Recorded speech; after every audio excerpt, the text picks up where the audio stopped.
This is Van Electric Ghost, and we're live on the air with Anna Brambilla for the first time. Welcome to the Fan Electric Ghost podcast. How you doing tonight? I'm great. How are you doing? So excited to be here. Well, I'm doing great. We love to talk to people. I've been talking to people in this way since 2016. We got over 1,700 live episodes we've done.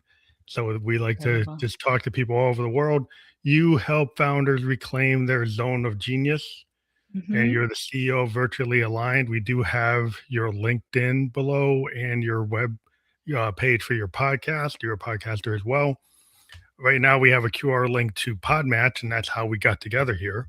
So we're kind Exactly. of promoting that. But we're going to swap that out in a couple minutes, and then that will actually link to your LinkedIn. So we will have the Perfect. QR code of your LinkedIn. We'll tell people when they can scan that. Right now, it's just saying that you can scan it for Podmatch because we're doing a little bit of plug for them. But like you help founders escape founder bottlenecks and what you reclaim their zone of genius. You can kind of Hmm. define that. We'll talk about that. But you reclaimed like 10 to 15 hours a week of your own time. And then you were able to kind of figure out how to pay that forward with other people, right? Exactly. Exactly. Yeah, so that's pretty cool. Just giving people a little bit of information. I'm a podcaster, I'm a musician, and I work as a software analyst in a startup. So I got Very fun. three hats. So I'm kind of familiar. We'll have a good discussion because I am familiar with what you're talking about. And when you're a musician, you're your own business as well. Oh yeah. Oh yeah. And when you're in Starbucks, I mean, I live in the heart of Silicon Valley. When you're a startup, you wear so many hats. Yeah. Well, yeah. When you're a startup, like when you're a member of a startup, one day you might be a BA, next day you might be QA, next day you might be doing sales support. Well, like you ramp up to whatever they need. Uh, Exactly. you don't really look at the clock. You just do what you got to do. Yep. Yep. Exactly. So yeah, so I think we'll be able to understand each other. But like, one question I ask anybody before we get to the heart of your interview is like, what motivates you and why do you do what you do? I love that question. If you can see the heart ripple, the picture above my head with the heart shaped ripple effect, that's my whole philosophy in life. I believe in win-win-win solutions. I want to be that little drop that is sending out all kinds of incredible things out into the world. So one of the things that I love to do is to help people be in their zone of genius, right? And we can certainly talk about that. And my zone of genius is not doing admin. I imagine your zone of genius is not doing admin. You're creative, right? You don't want to sit there and do emails and calendar. And so let's find somebody for whom that is their zone of genius and who can do that and wants to do that. And then everybody's happy because you're doing the work that gives you happiness and fills your bucket, and the VAs are doing what they need to and want to do. And then our clients and our employees and our teammates are happier because we're happier. Does that make some sense? Yeah, because like you got to do kind of what you're best at. I Yeah, mean, exactly. musicians run into this all the time because Yeah. ever since Napster, we all try to run our own record companies, Yep. and the problem is like we're not good A&R, right? Yep. We're not actuaries, we're not Yep. accountants, and we're Yep. not like SEO experts, right? So if you try to do all that, then what suffers is, well, how am I supposed to book my shows? How Right. am I supposed to actually get a record done if Yep. I'm sitting and looking at spreadsheets?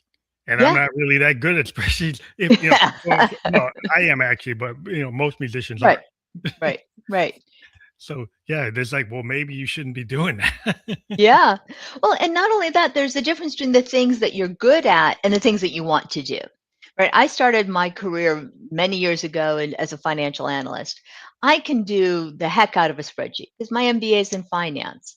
You couldn't pay me enough to do that for more than about 2 seconds in a day because I'm good at it, but I don't want to. So If you that's want to outside be in my your zone of genius. yeah, Exactly. yeah, that's the problem because a lot of times it's like, we live in a world where everybody's trying to get like they don't know how to get rid of noise. Exactly. In my Yes. opinion, like being a creative, one Yeah. of the geniuses about being a creative is like we're very observant Yeah. of our own subconscious in the outside world. If you talk to a Yeah. writer, a lot of Yes. time a writer could be sitting in a coffee shop and they're like picking up all the stuff, and it's going Yep. to be in their next three novels. Yep, yep, but exactly. but they're also picking up stuff in their own subconscious, and they can synthesize it all.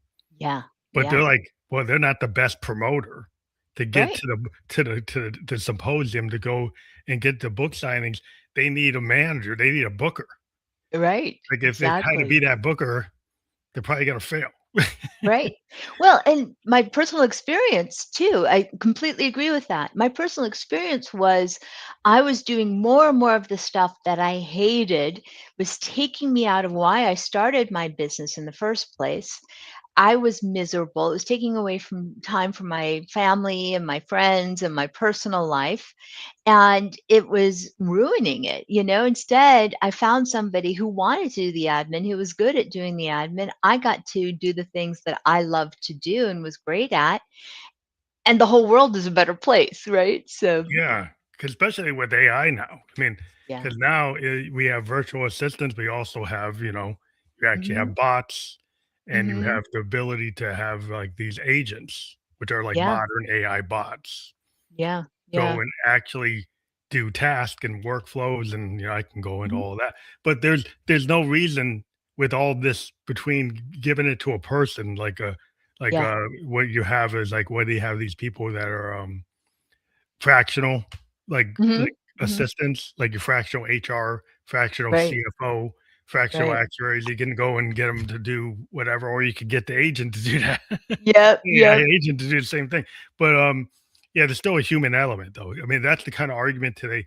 Because I was running into some limitations. Like everybody's saying Mhm. blue sky.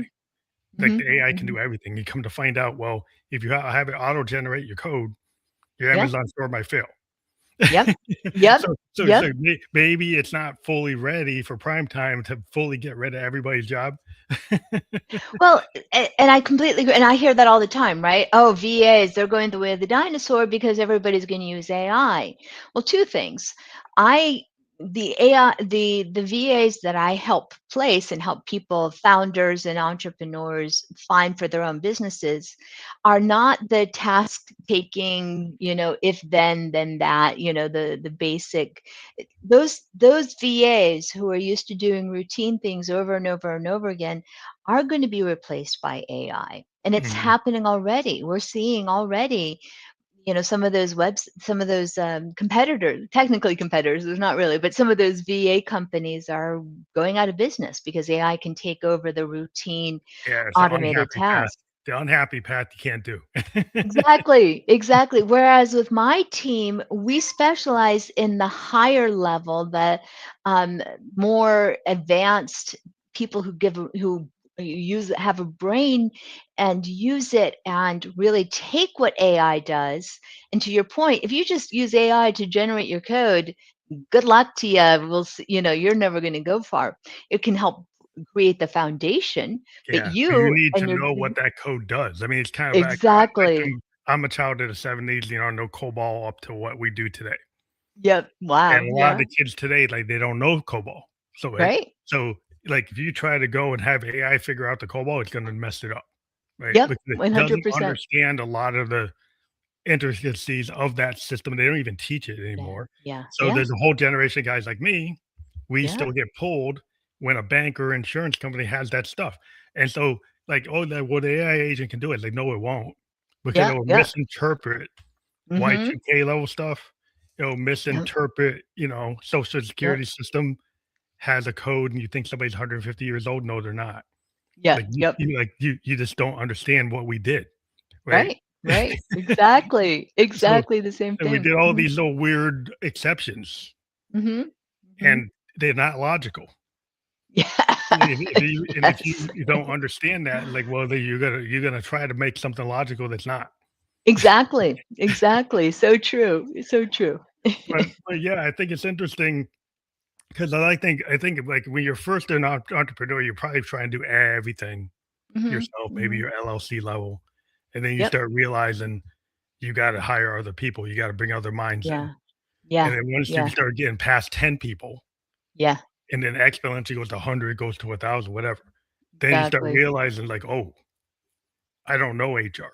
I don't know Yeah. actuarial. I don't know billing. I don't know this. It's like, so then do you want to try to top down micromanage? Mhm. or Mhm. give up some control to actually really be, like you said, in your zone of genius. Yeah. Yeah.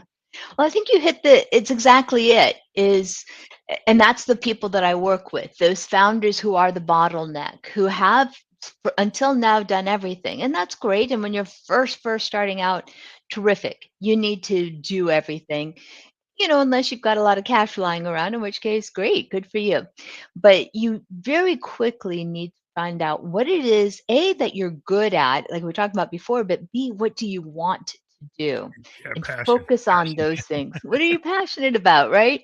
I love being on podcasts. I love talking. I love going to networking events. I love going to conferences. That's my passion, and that's where I excel. I hate doing email. I hate doing, all of the admin stuff. If you had to put my executive assistant in front of a networking group, I dare say she would shrink. She's like, "Oh, I don't know what to do," because that's not her zone of genius. Yeah. And that's why, see, that's why I love about what I do is it creating win-win-win solutions. Everybody, if you're in your zone of genius, you're happier and the world is a better place. It's kind of like the idea of you basically are gonna find your path, right? Like it's the Yeah, yeah, like if you're a creative believer, right? You put your thing out in the world and you find your tribe. It's a yeah, law of yeah, attraction type of idea. And people, oh, that's woo woo, but it yep. really I'm is. in California. I'm very woo, so there you go. But it kind of is because like if you are a creative person, right, Hmm. and you put something out in the world, then people who are in the same frequency, they Yep. find it, and then you Yeah. end up having conversations, then those lead to opportunities. It's not Yeah. always logical, right? Right. Sometimes Right. it's like you don't know who's gonna gravitate to it unless you put it out in the ether. Yeah. Yeah. So once you Exactly. put it out in the ether, then suddenly somebody calls you and says, "Hey, I like what you're doing, let's work together," and you never even had that in your plan. Yeah. That happens so much. Yep. And it's not about getting a million views. Yeah. Like, if Yeah. you post something in the ether Yep. and you don't get a million views, but you get that other founder that says, "Hey, maybe we could get together," Yep. that's not gonna register in the world of the net in terms of, "Oh, Right. I got a million likes, I got a billion views." But that is actually more productive than if you got the people that needed to get it, Yeah. Yeah. right? That gives you the opportunity, and it doesn't matter if you got the 1,000 likes and when half of them are bots anyway. Exactly. Oh, that's the other thing too. I mean, I was just at a conference recently listening to somebody, and she was saying, which I think makes total sense. In this day and age of AI, there is a trust deficit and there's an authenticity deficit. And people want to know that they're dealing with a real person who's authentic in what they do. I'm not a bot. I'm not an AI bot. If I were, I'd look a little bit different. I dare say you're handsome the way you are, but I dare say you're not an AI bot either. And because of that, we're having a real conversation, two human beings having a real conversation. And anybody who's listening or will listen will get a sense that we're two authentic people having a good conversation. And they're going to resonate with both of us. At least I hope so. Well, that's the whole idea of vulnerability. I mean, that's why the Yeah. singer-songwriter back in the late '60s and '70s got the big, like, people really keyed in on it Yeah. because they were willing to be vulnerable. Yeah. They Yeah. That's a weren't good just point. trying to be like Tin Pan Alley and just write the hit, right? Right, right, Carole King and all those great writers, Neil Diamond, they were writing all these hits for other people. right. But when Yeah, Bob Dylan wrote it for himself or Joni Mitchell wrote it for themselves, yeah, they yeah, relayed vulnerabilities that people are like, "Wow, I feel yeah, like that." Like any yeah. writer, right? Mhm, When you mhm. reveal something of yourself and you show that vulnerability, Yeah, and yeah, actors on stage, they show that vulnerability. Then yeah. people know it's not like an infomercial, it's not, like, fake. Right, Problem right. with the net right now, it's so overproduced. Oh my god, it drives me nuts. The Yeah, people are, like, trying to pull the ums out. yeah, I've yeah, had people come to me and say, "Well, pay me to pull the ums out. yeah, Pay me to pull the pauses out." I'm like, "I do long form podcasts because I want somebody to actually have a conversation and tell a story. yeah, I'm not yeah. looking for just the soundbite. I might create a reel to get Mhm. you to come into my link tree Yeah, and watch the whole episode, but I'm not about just making sound bites. Yep.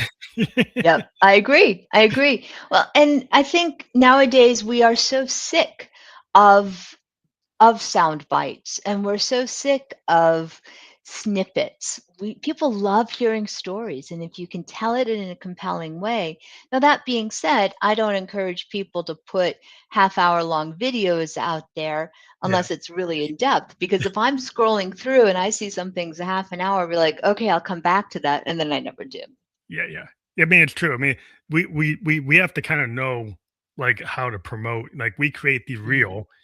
I yeah, mean, I'll create a reel that's 30 seconds to 90 seconds yeah, to push my episodes, and then people who exactly, get drawn into it might watch the full episode to wherever they wanna go.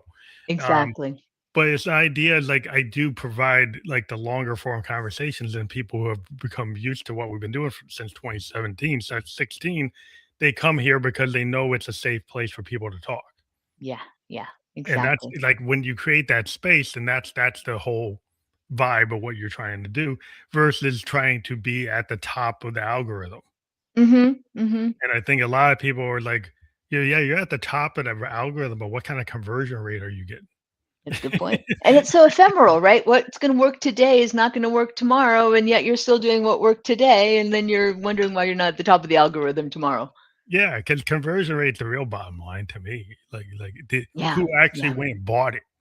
yeah, yeah, The view versus who bought it. Like, yeah, yeah. like, so what are you when you got your business, like, if you wanna get passionate about, like, "Hey, I got this brilliant idea, Mhm. right? And I wanna execute, and I need to get a group of people to help me execute it." And Yep. so that's when you start to realize is, like, I can't do it all by myself Right. Right. because if somebody's gotta do that spreadsheet, and I hate it, and somebody's gotta do the email, and I hate it, you know? Yep. So that's where you start to really like like, do you have a process of like trying to get people to identify and realize they've got to let go?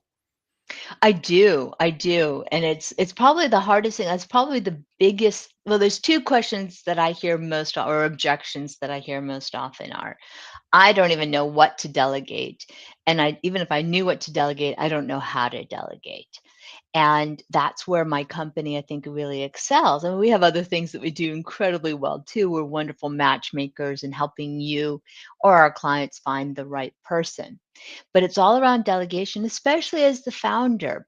You've grown that company, presumably from scratch. It's your baby. You know how to do everything. Excuse me. And so it's hard to then get out and hand Hmm. some of that stuff over. But that's where we really do a lot of work, and we have some great projects and products to help you do that, to learn how to delegate.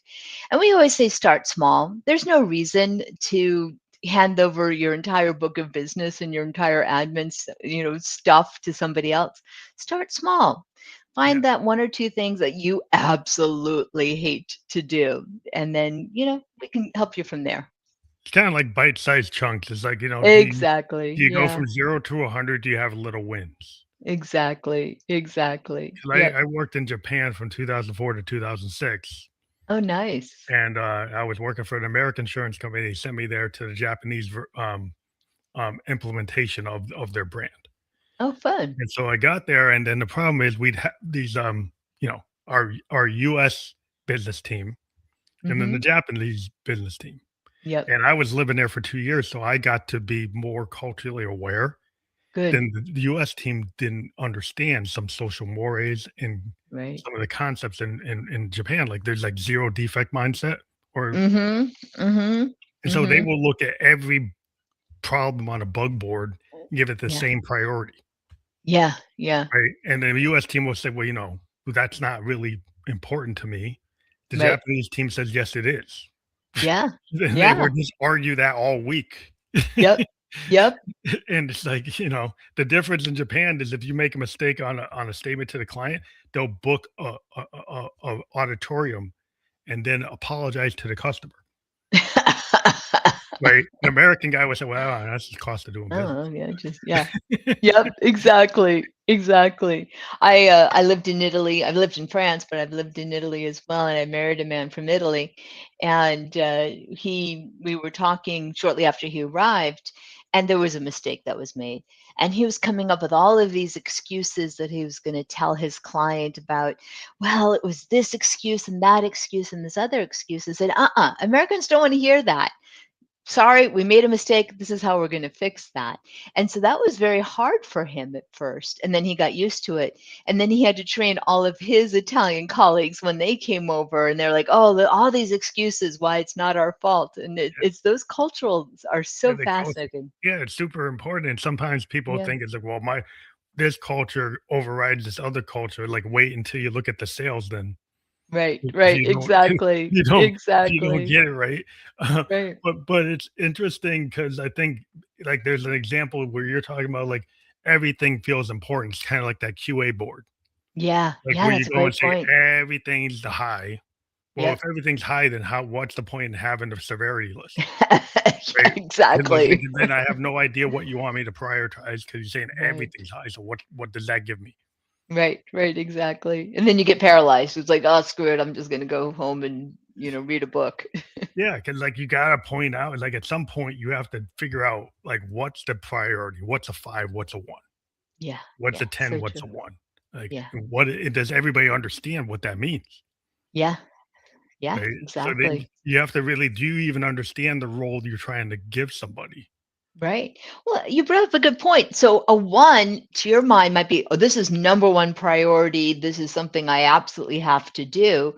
And to somebody else, that's a level 1, which is the lowest, right? Yeah. And the 10 is the highest. And so you even have to get calibrated on what do the numbers mean? So you're absolutely right. And people make assumptions. They walk into a room and like if you got a team in Mumbai and you got some guys in Dublin and you Yeah. got some guys in they're sitting in like Germany, Yeah. and then some Yeah. guys in Tennessee, Yeah. and you say something, what you say, how they hear that, Yeah.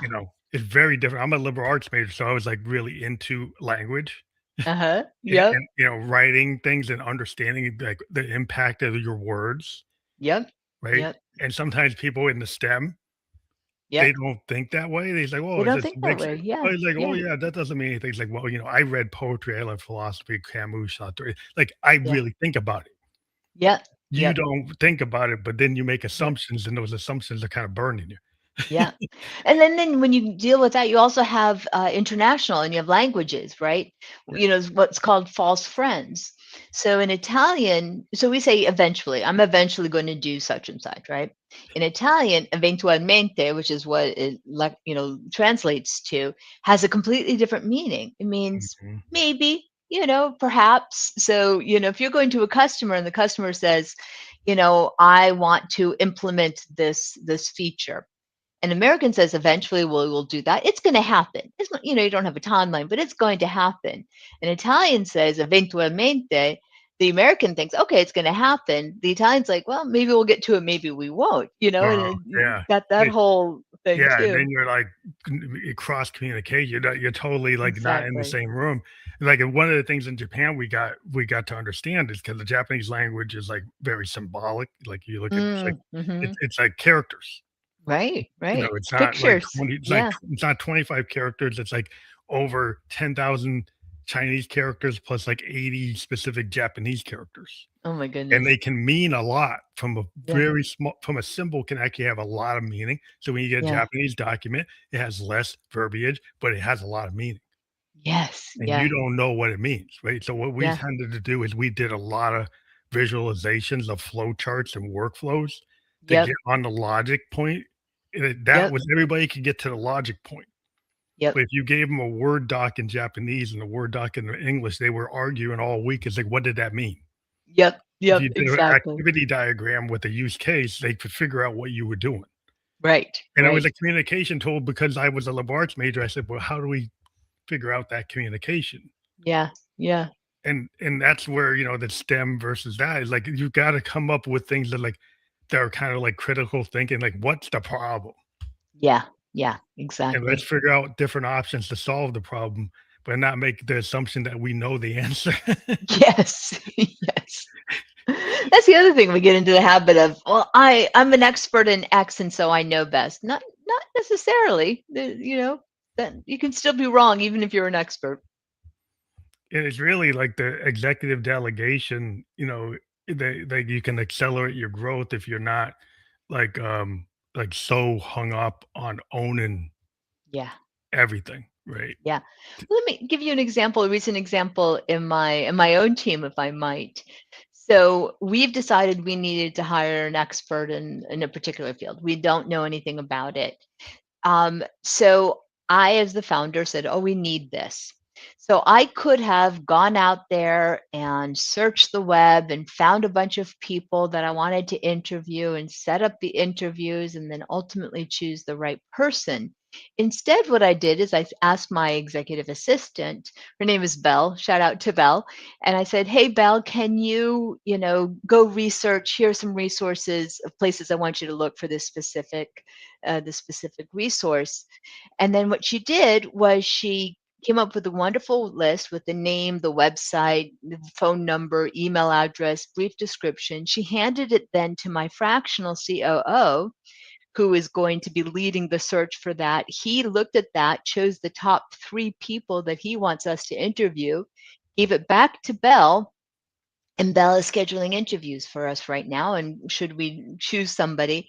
And I was off having a podcast. I was attending a Yeah, networking event. I freed was you off up. whatever. Yes. Yeah. I was like, oh, thank God. And all I had to do is, hey, can you do this for me? And it was done. And that's, the next thing I know, it's like, okay, I'll know it's done when I see that person on my calendar. And I said, oh, okay, we're going to meet on such and such a time. It's so fascinating. Is it really like the trust level? Like, 'cause if you're a founder and you only had like two people, 3 people on your team, Mhm. and then you've got to expand, it's like you don't know those new people. Yep. So is Yep. that It takes trust time. thing is that Mhm. the initial trust, like time space to gain that trust so that you can let go? Is that That's the why I big say pro? start small. Yeah, Yeah. no, you're absolutely right. But that's why I say start small. It doesn't have to be, let me hand you over my entire business and you run it while I go sit on a beach and I've just met you. Start small. Get the small things done, right? And have that conversation. Give them a small task. See how they do it. See if they take initiative too. I mean, we do that with our clients all the time. They say, you know what, I want to test them out. And so we'll say, great, give us a small project. This is often around, SEO or graphics or something like that. Do they take that project? Great. And then do they go on to the next? And do they think ahead and think 2 steps ahead, or like, okay, here's your thing exactly as you asked for without any kind of input or thoughts. But it kinda goes toward this idea of, like, tactical thinking and Yeah. strategic thinking. Yeah, Like, if yeah, you're the doer, you're yeah, probably on the tactical level, yep. but if you're gonna win the war, not that we want to get into war, like, you gotta Ooh. have long-term strategy. Yeah, Because yeah. tactically, you could win every battle and lose the war. Very true, very true, very true.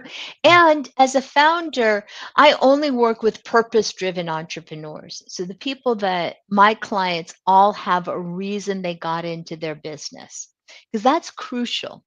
They have to have, "I'm here to make a bigger difference in the world." If they want to make a lot of money, that's great. I like making money. I'm not going to say no to more money, but I have a purpose for my business and why I got into where I got into this business. And that's what I look for. And so when I work with clients, I want them to have a purpose, why they're doing, so that they can go back to that. By the time they get to me, they're like, I know I need a VA. I know I need an EA. I don't know where to start. I don't know what to do. I don't even know how to delegate. That's when I come in and say, okay, first of all, we'll find you somebody, right? Yeah. But let's go back to your reason for starting your business because that's so crucial. So you need them to kinda tell the story of what their passion project is, and then when they Yeah. do that, it will Yep. start to reveal where Yeah. their focuses are, right? And then if Exactly. you listen to somebody tell the story, you can immediately start to discern, "Okay, this is this person's objective. Right. This is actually what they're trying to do or want to do." Yep. And so then, like, you can probably discern and start to, like, analyze on a case by case basis Right. what they actually want. And I think Right. that probably a lot of times people want like, they want a one size fits all. Yes. Would you say Yes. that when you go like, you have some probably common situations you've seen, Yep. but you still kinda have to case by case listen to what that founder says, right? Very much so. Very much so. Yeah, I mean, there are a million EAs out there. There's a million VAs out there. There are lots of them out there. And we've got to, so quick aside, we're not an agency where you buy a number of hours and then your Mhm, VA works for those hours and you pay the agency a huge amount of money. Instead, we do direct placement. So we work with you to find out who you are, what's going to be the best fit for you, and then match make that person. So, one of the things we look for is not only skill sets, because you can have 10 people who have pretty much exactly the same experience and the same skill sets, and any one of them can do the job. But what we excel at is making that match. So, who mhm, are you as a person? What drives you? What are the things that you are good at? And what are those things you don't want to do? And let's find your complement. Let's not mhm. find your copy, let's find your complement. And that's so huge. Yeah, 'cause you're actually trying to customize it to fit Exactly. rather than trying to put a square peg in a round hole or Exactly. just saying everybody's like a widget. Everybody's just to Exactly. work on the Henry Ford assembly line, and it Yes, doesn't matter who it exactly. is. Where Right. in modern assembly lines, Yep. like, it's not doing just a Model T. It Yeah. might be doing No. 10 models on that one Exactly. line, and so you need Exactly. people who are actually gonna be not just an automaton, Right. but actually interacting and passionate about what they do. Right. Very true. Very true. Well, it's like Henry Ford used to say, right? Anybody can have any color they wanted as long as it's Wow. black. Yeah. Well, that's the past, right? Yeah. I want purple. Why Yeah, not? yeah, 'cause I now you want can to get, like, a company to give you a very customized model. That's, like, exactly. the new thing when Exactly. you look at, like, what's going on with China BYD and stuff. Like, Yeah. they have created very unique customizations. And, Yeah. Yeah. and I'm a mountain biker, Oh, fun. So and is my husband. Yeah. mountain bikes, you can get the base model, but nobody gets the base model. Yeah. Yeah. Everybody the way the big thing in mountain biking is the companies allow you to customize that bike, so no bike is the same. Yeah. Isn't that Every fascinating? component is different, and Yeah. it's up to the customer to actually pick what they want, Yep. and so nobody's bike is standard at all, Right. and Right. that's kinda where, cars are gonna get are starting to try to get to that level, but I Yep. think that's what people want. Yeah. They just Yeah. don't wanna pick up that Model T, Right. Right. and They want same that thing customization. Yeah. same thing with services, right? They don't want the cookie cutter. Yeah. They want something that's gonna fit their what they do, Right. right? I when I was in grad school, we're talking mid 90s, so it's been a while, but I had a wonderful professor who unfortunately has since passed, and he was talking 30 years ago about mass customization. And that's what Starbucks is. That's the perfect Yeah, example of it's mass yeah, they're like mountain customization. You're right. bikes. I want, yeah, exactly. It's the mountain bike. It's the, okay, I want my decaf, half calf, whatever it is. We Yeah. all have our customized There's Starbucks how logo. many permutations can you have? Exactly. And that's kinda Exactly. like maybe in the past, it's like, "No, you can't have that, just black coffee, that's it." But, Yep, exactly. like, you go to a Maybe diner, they'll give you room for cream, that's yeah, about it, cream that yeah. no, but now you got, like, what, how many variations? Yep, exactly. And that's where people are like, "Well, wow, you can have so" even pharmaceutical companies are coming up with it. We could Yeah, create biologically customized medicine, it's not the same yeah, medicine for anybody. yeah, Your medicine yeah, is actually tailored to your DNA, to your yeah. genetic Isn't that code, fascinating? and that's where it's going. Yeah, isn't And that I think fascinating? everything's going that way. Yes, it is, it is. It's fascinating how things mass customization again. Yeah, and I think that's really important because then what you're saying is, like, then you have to listen. Yeah.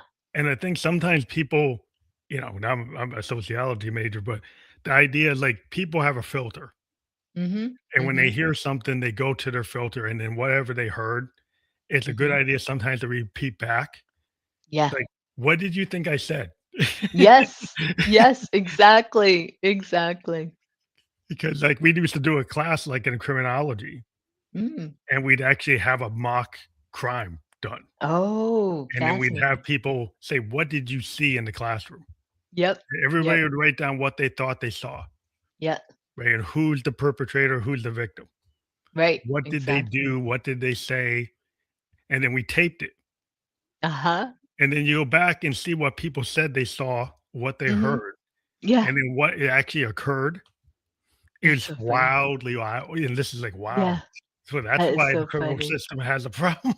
Yes, exactly, exactly, and people have, "Oh, I've got great memory," and they become convinced that whatever they're saying is what happened. They're convinced of that, right? Yeah, But but it's doesn't your always happen. filter because everybody has a filter, and as soon as they hit a Mhm. trigger, Right. their mind just goes and says, "That's what it means." Yep, yep, But and so exactly. then when you're doing requirements or you're gathering information from the client, it's good to have, like, checkpoints Yeah, to kinda really understand what are they actually asking for rather than you trying to put it in the bucket right, of, right, like, what you provide. right, 'Cause a lot of right, times places will try to just like, "Well, I'll just give them my standard product," right. Nope, you and can't try to do that. fit them into the standard product, even Yeah. if it really doesn't fit. Yep, it's so true. It's so true, and I think companies are losing sight of that, and, frankly, to their detriment, and, one of the things I see that for VA companies. And certain people are like, well, you say you need somebody, so I'm just going to give you whoever's next, right? This whoever's next in line. And I've had that happen. I'm like, no, I don't want that person. This is back in the day when I was trying to find my own VA. I don't Mhm. want that person. I need somebody who's got this little, nope, that's who's next. And good Yeah, luck they to just you, want they're just on that kinda assembly line, the Model T thing.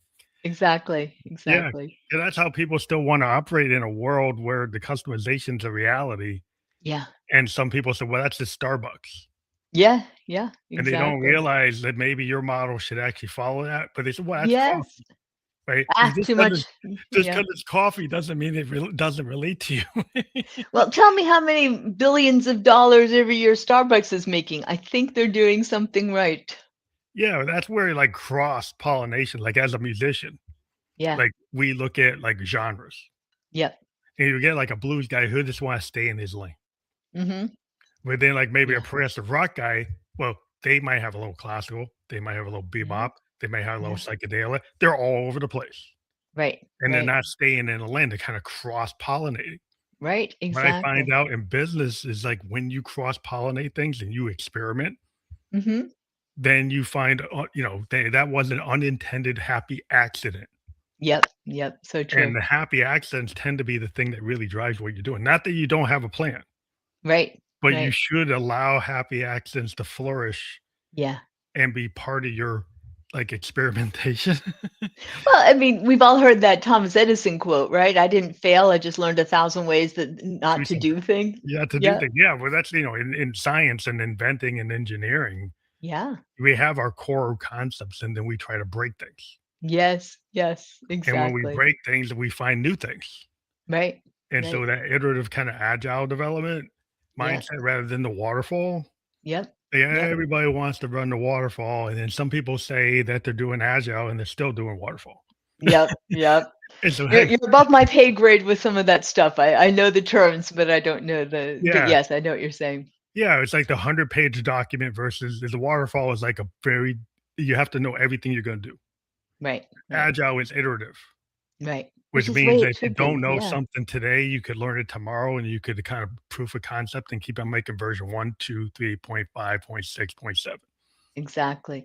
And that's what a founder does, right? In any business, if you go in there and say, okay, I'm going to do A and then I'm going to do B and then I'm going to do C, good luck to you because you might do A, it doesn't work, but you're like, oh, wait, no, but B is next. So I've got to do B. If you're going to do that, you're not going to be around very long in business. You've got to say, okay, let's do A.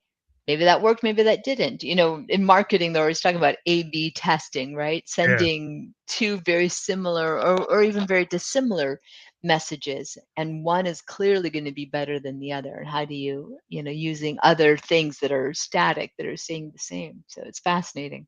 Yeah, and I was talking to a film director, and, like, if you talk to film directors, like, when they do a movie, Yeah. they don't go sequentially. Yeah. Sometimes they Oh, film interesting. the end, Yeah. and then the middle, then the almost the end, and they're all over the map, kinda Yeah. based on Yeah. their plan based on how much what their expenses are, Yeah. who's available at the time, and so Yeah. Yeah. everything's kinda out of order, Yeah. and then they throw it up on a big board, and they kinda move the storyboard around, Yeah. and make adjustments in real time. It's like, oh, maybe that's actually better than the plan, right? Yeah. So Yeah. Yeah. they'll have the guy who wrote the script, and it's like, well, the actor did this. This is what you wrote. Right. Maybe we go with what the actor said. Yeah. Well, how many times have, you heard the bloopers that go Exactly. into the film or the TV show or whatever because the director's like, "Oh, wait, that is better." Yeah, Robert Williams was famous for just blowing the script and doing his own thing. Yes, exactly, exactly. He was hilarious. Oh, But may he rest in peace. yeah, but that's what happens. Like, you be the director, you could say, well, no, no, Robin, you're going to do exactly what the guy wrote. Right, right. Really? Yeah. Like, Well, the opposite of that was The West Wing and Aaron Sorkin, and he was, "You say it exactly as yeah, he written." wanted it that way. He wanted it that way. So you knew as an actor what you were doing, right? He would never hire Robin Williams, presumably, to be on The West Wing. I mean, that'd been kind of funny, but it wouldn't have worked, and so Yeah, you yeah. gotta But if you have a very specific, it depends on your style. Like, there's yeah, yeah, some people are like, you get a guy that's like, this is my script. yep, Like, yep, I'm a writer, director, producer, yep, right? So yep, I wrote it. exactly. So they have a very defined vision, kind of like if you got Yeah, a Prince, yeah, yeah, right? Or like a David Bowie. right, And right. Bowie would walk in with Queen and tell the drummer what to do, and then the drummer told him once, "I'm the drummer, David.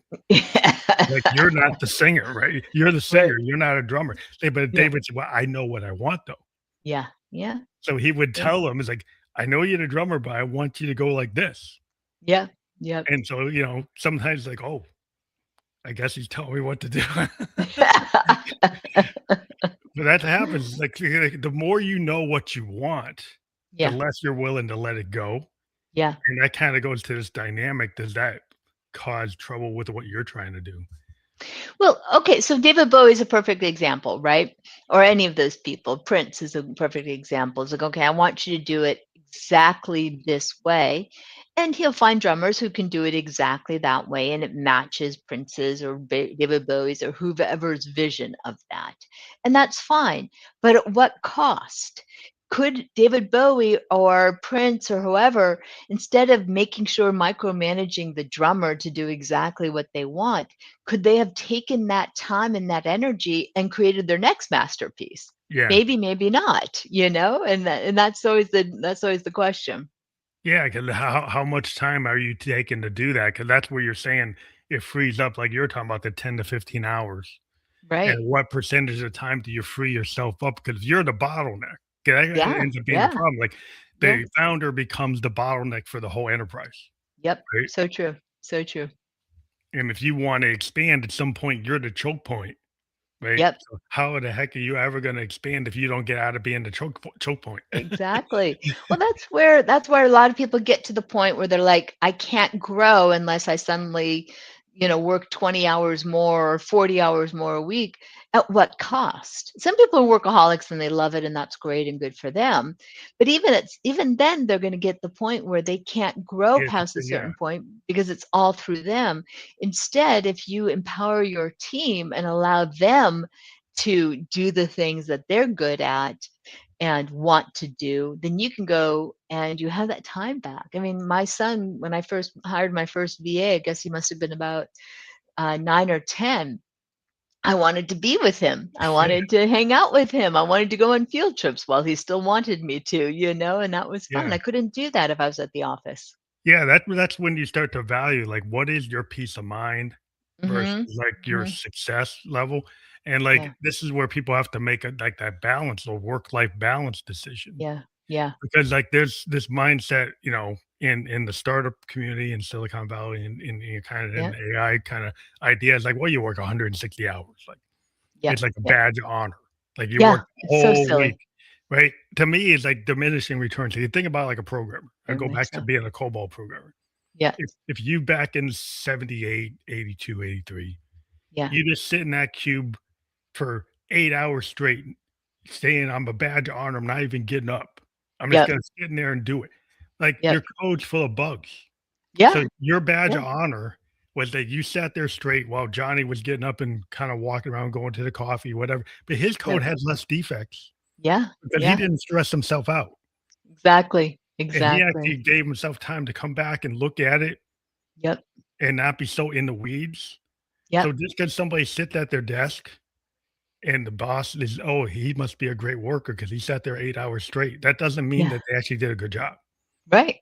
Well, I don't know about you, but some of my best ideas come from the shower when or I'm doing the dishes or I'm going for a walk. I happen to love water aerobics.